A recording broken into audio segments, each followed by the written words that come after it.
In this video, I'm going to discuss the movies in my collection I haven't watched yet. Hey, it's me AP, and welcome back to another video. So, movies in my collection I haven't watched yet. That's the most important thing yet. This video really has come from the most recent YouTube trending challenge video of popular movies I haven't watched. I did one last week, 10 popular movies I haven't watched. If you've not watched it, check it out. And it was just me going through, a bunch of movies that I have never watched, and popular movies, big time movies that I've never got around to seeing as of yet. And then it just really sort of spawned this idea today to look at the movies in my collection, my own personal collection that I have on physical media releases, and to look at them and see which ones of those movies in my collection I maybe haven't got round to watching yet. And I'll be honest with you, there is very few. I'm one of those people, I don't like just buying a movie for the sake of buying it and then never watching it or saying I'll get around to watching that on a rainy day. But there is a but here. There is a few odd ones that have slipped through the net that I've just not got around to watching. And I thought this would be a cool video, a cool topic to look at some of those movies today. And just to discuss why maybe I've not got around to watching them yet, and what's maybe put me off, and why I am going to watch some of them in the future. So let's deep dive into this topic. So the first movie I've got here is Troy, starring Brad Pitt, Eric Bana, and Orlando Bloom. This was like an early 2000s movie. Now I think it is, I don't know, it's like based on real events. I'm not quite sure, but I'll be honest with you. It's like very much like an epic, like old Egyptian war classic. That's what I get from it. I've seen a few videos online and a few clips probably of this in the past, but I've never got around to fully watching this movie. First of all, I'm a big Brad Pitt fan. I think Brad Pitt is an awesome actor. I like a lot of his movies. But again, this is just one that has escaped me. I suppose you could look at this and it looks like it probably came out around the same time as like the Lord of the Rings movies. I know it's not like a fantasy epic as far as I know, but it feels like, I think it's going to be like one of those like big battle movies in sort of like a sand-like setting. And I know that's not like Lord of the Rings, but I mean, just that big battle setting of Troy. I've heard good things over the years on this one. I can't really remember what the sort of verdict on this film was when it came out, whether it was popular or not. All I remember, as a pro wrestling fan, I believe there is a cameo or a small appearance from a wrestler who was out at the time, who was working for the WWE. It was this Australian wrestler by the name of, I think it was Nathan Jones. And I think he features in this, and he's like this super large athlete, and I think he teamed with like The Undertaker at the time, like a WrestleMania or something. I'd have to fact check that, but I think he features in this movie in a small cameo, small acting appearance. But yeah, this is one that interests me because I like big battle movies, big action set piece movies, and it's one I will get around to watching. It's something I'm interested in seeing. Eric Bana, I like Eric Bana, I like Orlando Bloom. Brad Pitt, as I said, is a superb performer. So Troy is one that is in the collection that I've just not got round to watching as of yet. Next up on my list of movies in my collection that I have not watched yet is Oliver, the musical Oliver. And look, this is a classic musical movie, isn't it? Everyone says this. Oliver is like one of those classic movies, Oliver Twist. I've never watched this one. I'll be honest, I don't really know any of the songs from Oliver. It's one of those. Everyone mentions Oliver as a musical, but I've just never watched it and never really looked into it.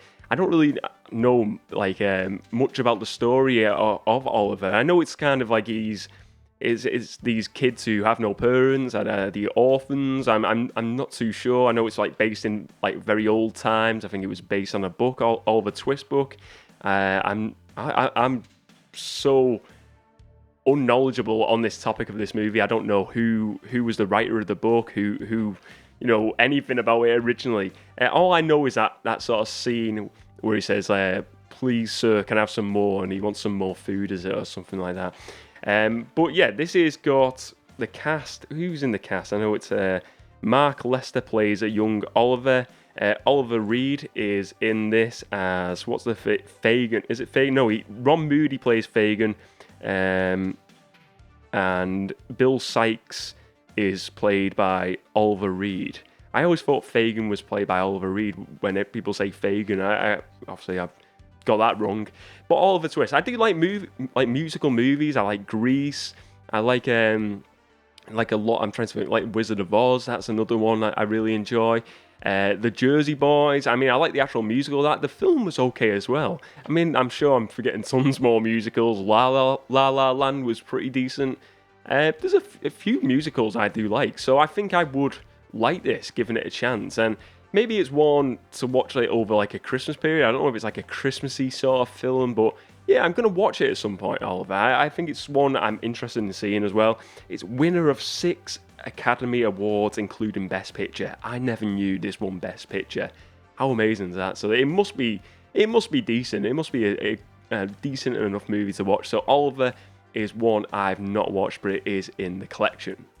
So the next movie I've not got around to seeing as of yet is A Good Day to Die Hard. I believe this is I think it's like the 5th Die Hard movie now. I remember watching, I think it was the 4th one, and it was okay. I feel like that was like a drop off from like the high scoring Die Hard movies. The first 3 were pretty awesome, but the 4th one felt like it was dipping in form. And this is one I think I've seen like the first couple of minutes of this movie on TV at some point, but I've never watched Die Hard, A Good Day to Die Hard fully as of yet. I think the first 3 were kind of believable, weren't they? Because it was like this cop and he's just in some bad situations, but then it comes to the point where he's like, he's just, it goes beyond what the originals were offering. It feels like a bit like Taken. It's like the first 2 were like, you could understand. I think even the second one was taking it a bit too far into the sort of the same situation happens again. With Die Hard, he's just a cop. He's just John McClane. He's Bruce Willis. This one he teams up with his son, and his son is played by Captain Boomerang himself, Jay Courtney. And apparently they go to Russia. They go into Moscow. And it just seems a bit of a surreal movie. Will I watch it? Why is it? Well, this is one whereas the other 2, I'm interested in watching more. This one, I'm not really as interested, but it is sitting in my collection still. It's not even in my little storage unit, my storage collection, the black case.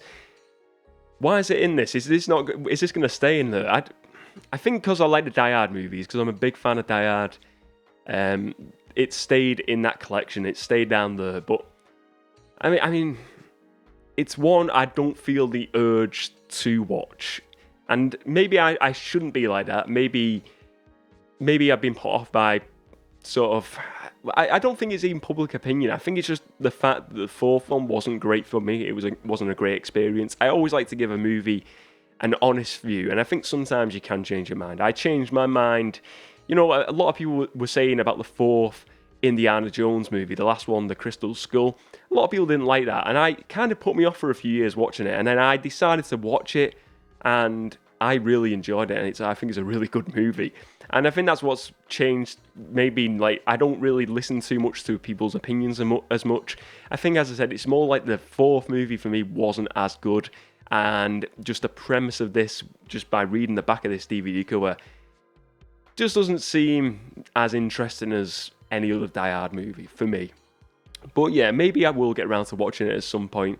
I think it's just a shame to have a movie in the collection that you're never going to watch. So it's either going to be a case where I watch it at some point soon, or something happens where this goes into a smaller collection, it goes out the main collection, or it goes to charity. Either way, something's going to happen, or no way. I can't even say it. A Good Day to Die Hard. Next up, I've got 4 movies to discuss, and this is 4 movies in one particular collection, and this is the Dirty Harry series. Now, I've watched the first Dirty Harry movie starring Clint Eastwood as Dirty Harry, and it's the cop. He's the cop in this, the Dirty Harry series. But I've got 4 of the Dirty Harry sequels here. I don't know which order they go in. I imagine this one he looks a bit older in these ones. He looks a bit younger in these ones. So I'd say it's probably Magnum Force. We've got The Enforcer. We've got Sudden Impact.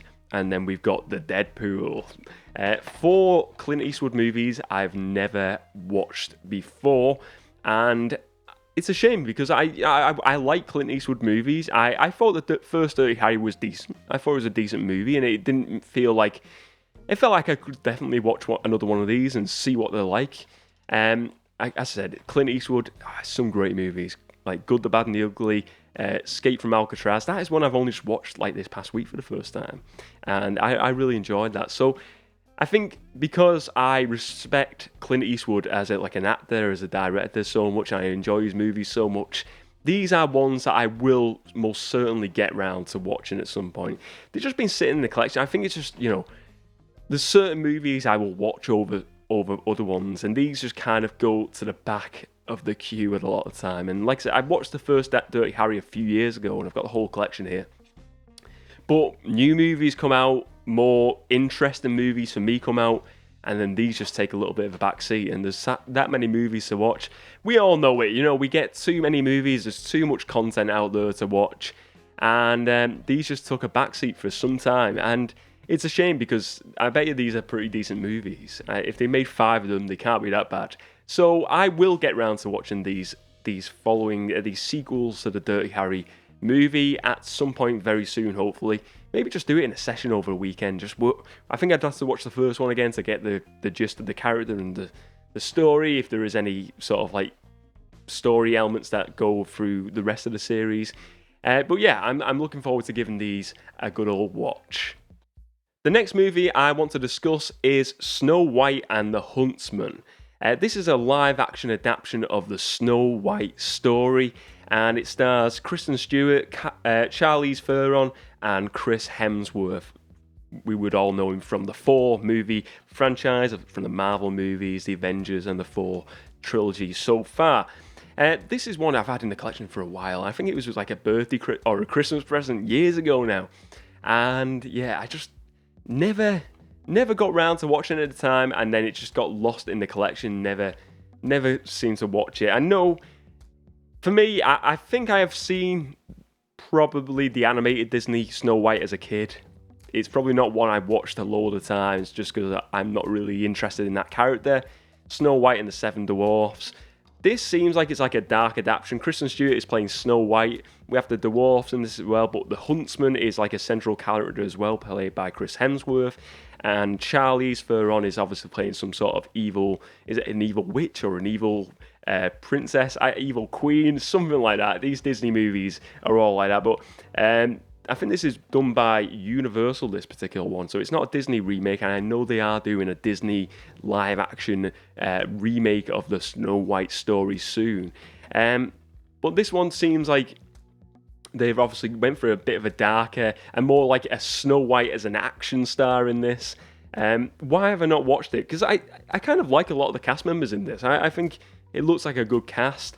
The dwarfs, you've got Bob Hoskins playing one of the dwarfs. We've got Ray Winston, Nick Frost, Toby Jones. So a really good cast. I just think it's nothing I've seen in the trailers or anything has made me super intrigued to see this movie. And I think certain movies need a really good trailer to catch you in and hook you in and make you want to watch it. This didn't have it for me.